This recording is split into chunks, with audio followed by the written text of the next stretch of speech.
It's okay. We're okay. Hello book besties! Welcome or welcome back to my channel. I'm Emma Sue, a book lover that's always on a binge. And for today's video, I figured why not get my feelings hurt by reading 1-star reviews of some of my favorite books of all time. Was this a good idea? No, but it's a gloomy day and I figured to match the mood, I might as well be also in a depressive state. So here we go. There is definitely a high chance that my feelings will be hurt and I just want to see how brutal these comments can get about my favorite books and why they didn't like it as I did. We're gonna start off with my first love, and that would be A Court of Thorns and Roses. The entire series was the reason that I got back into reading. Specifically, A Court of Mist and Fury, the second book, and to me that book alone was god tier and will forever live on in my head rent-free. I always think about Feyre and Raisin's love story, no matter what. Every day of my life, they're in it, you know? Let's see what they have to say for A Court of Thorns and Roses, because that one did take me a while to get into and it's the first book. So let's see what they gotta say. This is it. This is the stupidest book I've ever read. Ouch. I think it's far from stupid, but that kind of hurt. What do you mean? In what way? Expand. Well, what about it? You know, because to me, it was like the whole point of an escapism is it's not real. So you can make as many flabbergasted situations as much as you want, and that's the fun of it. DNF at 51%. Fuck no. You know what? Fair, because it did take me a while to also get into it. It's a lot of world building. After all, it's the first book, but you just have to push through, okay? I feel like people just need to push through with this first book to fully enjoy the ACOTAR experience. So just hang in there. Okay, I wish this person had kept going, but it's what they thought, so it's okay. We're okay. Let's do A Court of Mist and Fury now, which is the second book, and it's my favorite in the series. And I feel like it's the most well-loved one, so I'm really curious for what they have to say to give it 1 star. This one just says, just what I expected. What? Why is that bad? Did you have really bad expectations? Or like, did you have really good expectations? And I don't understand I don't understand what that means. Just what I expected. Is that bad? Like, what do you mean? Can you expand? Okay, I think we need another one because I didn't understand that one at all. I have sat here for several minutes now, staring at my blinking cursor, head propped up by a single hand, trying to work out who is the one to blame for this abomination. Excuse me? It wasn't bad, y'all. I don't know what you mean. What? You don't like good soup? Because I like good soup. The soup was good. Listen, I never claimed to not be a basic bitch. So we're gonna go with Fourth Wing next, because that series so far is also god tier for me. And there's only 3 books out. The story could go both ways. I'm not sure how it's gonna go, but to me right now, one of the top tier books I've ever read. Let me replenish my throat because I'm somehow losing my voice and it's only 10 a.m. in the morning. This is a Frappuccino that I just chilled and put in this glass. It's like I made it, but I didn't. It's store-bought. But anyway. My first read-through of the book, I gave the first book 5 stars. I loved it from the beginning. This world is just so captivating and the characters themselves just grow so much along the way, especially Xaden. If y'all haven't met Xaden Ryerson, what are you doing? Because this man will treat you well, okay? Did he have some miscommunications in the first 2 books? Perhaps. But you know, they're young. They're in their early 20s. They're figuring life out and where they belong in it. So they're gonna make some mistakes and they learn from it. And that's what I really like about the Fourth Wing series, is that they do grow. If I had $1 million for every cliche in this book, of which there are a multitude, I'd still regret spending $20 on all 498 pages of this mess. Y'all, what? Maybe my brain's just not working because I can't even think of anything cliche. Was there a cliche moment? I don't know where the cliche-ness is. Maybe I'm just not seeing what you guys see on that, and that's okay. You know what? We'd love to have different opinions on here. On to the next 1-star review. Did not finish. I'd like to know if I'm actually reading the same book as everyone else. This is the worst piece of literature I've read in a long time. I got to chapter 8, couldn't go any further. Go further. That is too early to call it twits, girl. But also, it's not a literary masterpiece, but the writing, for me personally, I enjoyed a lot. The world building was so easy to follow. The writing overall was easy to follow. I just felt like I'm in it, you know? I'm in it. I felt like I was in Violet's mind and I could feel her emotions just from her describing it. You know what I mean? Like, I really enjoyed it. I thoroughly enjoyed it. Let's do Onyx Storm. That one has a lot of mixed reviews and it's the most recent release. And personally, I enjoyed it thoroughly. It was definitely a 6-star read for me. So let's see how people feel about it, because the ending was not what anybody expected. This was the most boring, dumbest fucking shit that I have ever read in my life. It actually made Iron Flame look decent. Yo, what? Oh no. I'm one of those people that actually really enjoyed Iron Flame. I loved Onyx Storm because we got so much out of it. The overarching plot and learning more about Andarna's species was everything. I thought it was pretty cool. And I know for some people it was a little difficult because it was a lot of information being thrown at once, especially in the beginning. Like, not gonna lie, for me as well, I was like, who are these people? Because they started using last names and I totally left my mind what these people's last names were. I only knew Zayden's and Violet's last name. And there were other character names that I was like, I swear I've never read these names before, but apparently they were in Iron Flame.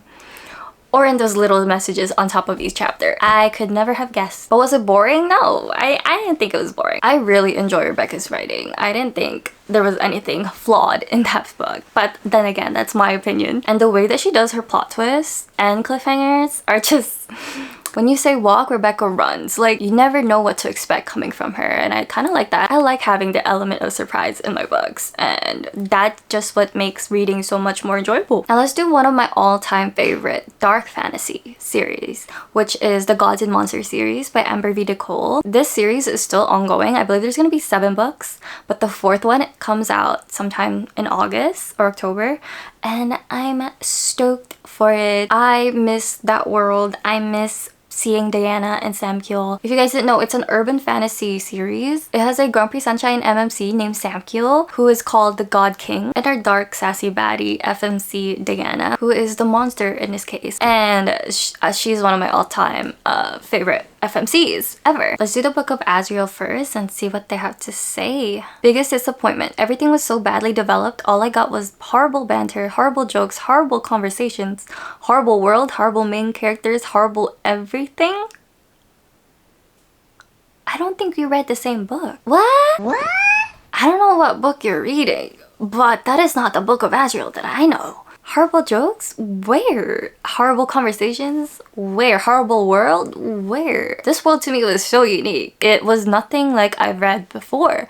And I think that's what really intrigued me about the Book of Azrael, was that the concepts of gods versus monsters was different. And that's why I was really into the story. Let's do the second one, The Throne of Broken Gods, because that is my favorite out of the series so far. And oof, the ending to it, I still cry about it to this day. Y'all, did we read the same book? Book summary: a lock on a door in a house rattled. That's all you need to know, because that phrase was 90% of the book. Burn the damn house down. 90% is a high number. I don't think it was mentioned that much. A lock on a door in a house rattled is a depiction of Diana's struggles, okay, of what had happened in the previous book. And if you don't understand grief, then you won't get it. Like, this is her grief talking. She feels so lost because of what happened in the first book. If you don't understand that, you're not gonna get it. I don't think we did read the same book. Let's do one more of my favorite fantasy series, and that would be Zodiac Academy. I'm actually in the middle of it right now. I'm doing the whole Sclera universe reading order. For the Zodiac Academy portion itself, I finished The Reckoning, which is the 3rd book, but let's see what they have to say about The Awakening, because that one, there's some parts that I can agree probably. It was hard to get into. It is a very vibey book, you know, it is not to be taken seriously. It is to have a good time.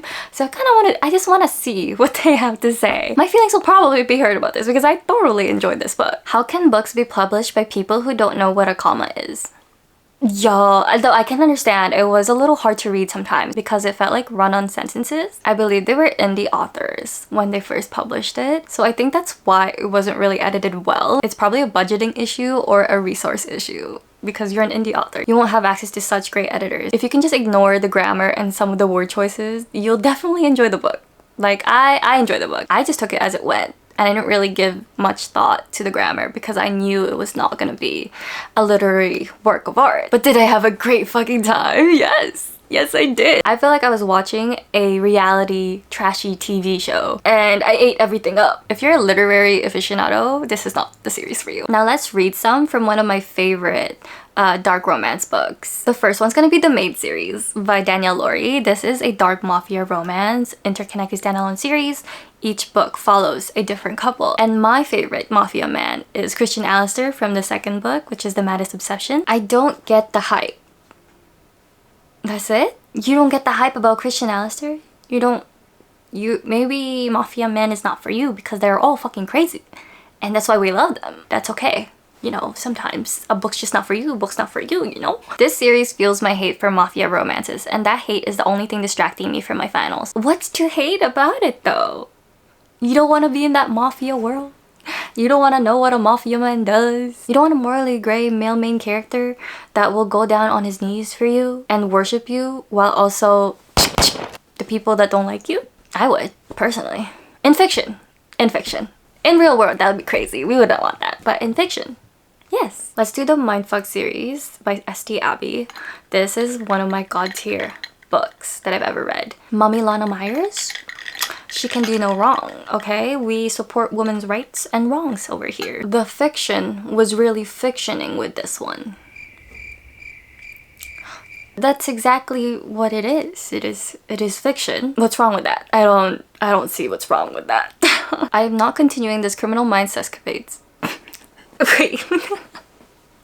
You don't like Criminal Minds? This is like a mix of Criminal Minds and Dexter, and that's a perfect combination. And Sexcapades, the romance, first of all, was very much a subplot in this series. I don't know what you mean by that. There are probably like 2 pages in each book that they had something going on, but other than that, there was nothing else. I don't think that's true. I feel like this comment was very forced. And you're not continuing it? You're missing out. You're missing out, girl. Nocticadia by Carrie Lake is one of my favorite dark academia gothic romances. The plot in this was so good. Carrie Lake is one of my favorite indie authors that I've read of, and I'm so glad I came across this. This was my first book from her, and I plan to read more. I've also read Anathema, which is her first dark fantasy book, but for Nocticadia, I love this one. It has professor and student romance, but with a really good slow burn. Carrie Lake is one of the queens of slow burn romances, and if you're into that, you're gonna have such a great time. But let's see what they have to say for 1 star, because it was a long book. Worms. That's the review. Worms, 1 star. Yes, there are worms in this story. Studying worms and parasites to cure a disease. Yeah, that's the premise. Dark romance and dual POVs where the MMC goes on huge monologues of why he wants her makes me want to stick my eyes with socks. That would be very uncomfortable for you. Socks in your eyes. I don't think you can really stick socks in your eyes. You might want something sharper, perhaps, for it to actually stick in your eye, but you don't like dual POVs? I love dual POVs. I love to be in the mindset of both characters. I want to know what they feel about the other in their own eyes, you know? And that's the point of a romance, is they will be thinking about that other person because they want them. That is indeed what the genre is about. Could almost give it 5 stars for ending. Okay, this one's pretty funny because it is quite a long book. I think there's like 700 pages. And you know what? I cannot fault them for that. That's valid. That is valid. I think you also should have given it 5 stars. Let's do the Magnolia Parks universe, specifically Daisy Hates, because I've only read the first 2 books, Magnolia Parks and Daisy Hates, because I did them in a tandem, and I'm not in the emotional headspace to do the next tandem. So let's do Daisy Hates, because that one I gave 5 stars and is my favorite thus far. I need a time machine so I can go back and stop myself from starting the shitty book. That actually pains me to hear or read because Daisy and Christian are my babies. A lot of people love Magnolia and BJ. I'm a Daisy and Christian girl, okay? This couple, I need them to be okay in the end. And you saying that you would rather go back in time and not read it? That hurts. You want emotional damage, emotional trauma? This is the book for you. And I'm so sorry that it's not for you, person who wrote this review. Okay, this one's a little confusing. They said, this book low-key put me in a slump, but I'll still be reading the rest of the series. I don't get what you're trying to say here, because does that mean it's good? Like, did you enjoy it because it put you in a slump? Because usually if someone says, this book put me in a slump, it's because it was that good that you cannot find another book to get you out of the slump. Like, you cannot find another better book to read after it, you know? I'm not understanding the meaning of this, and maybe that's me. I cannot relate. Let's do the Chestnut Spring series by Elsie Silver, one of my favorite Canadian authors out there, and Reckless specifically because Theo Silva. Theo fucking Silva. De Vivo. Brazilian king. Okay, let's see. Two of my least favorite tropes right off the bat. Not to mention, I didn't realize this was book 3 in a series until I'd finished it. It's actually book 4 in the series, but I understand the tropes. The accidental pregnancy trope is not for everyone, and it's definitely not for me either until I read this book. I think just how Elsie Silver wrote it made me actually like it. It's not a trope that I'm definitely gonna go out of my way to look for, but I really enjoyed it in this one. Theo Silva, that man stepped into the father role so fast as soon as he found out. I think this is one of the best written ones in that specific trope. I loved Winter. She is just misunderstood, okay? And Theo Silva helps her break out of that icy nature that she has. And I just love them so much. They are characters that are so dear in my heart and that I will think about forever. My camera is dying, so we gotta get it moving here. Let's do one more romance book and call it quits for today. Let's do the Windy City series. This is one of my favorite sports romances out there, and I'm so glad we're getting the 5th book this May actually, and I'm so freaking excited. My favorite one from the series is Caught Up because Kai Rhodes.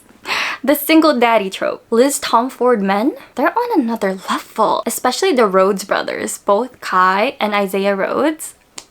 Both of their books are 5 stars for me, and I would love to reread it over and over again just for those men. How do you go from Ryan Shea to this? I was so excited for this, but there was like no chemistry at all. It was too insta love for me. Like, she didn't even know his full name and she was in love with him. Listen, I love myself a Ryan Shea as well. His book was also 5 stars. But Kai Rhodes? If you love Ryan Shea and you don't love Kai Rhodes, what? That doesn't work because these two are act of service men. They are a words of affirmation men. I don't...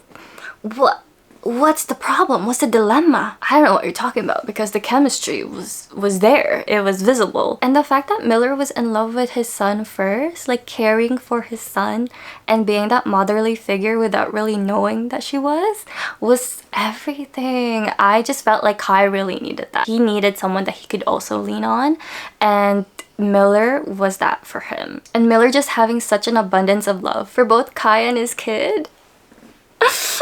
Oh, I just want to be in that world again. I'm gonna probably reread that because of this comment. This book would have been better if Miller wasn't in it. No!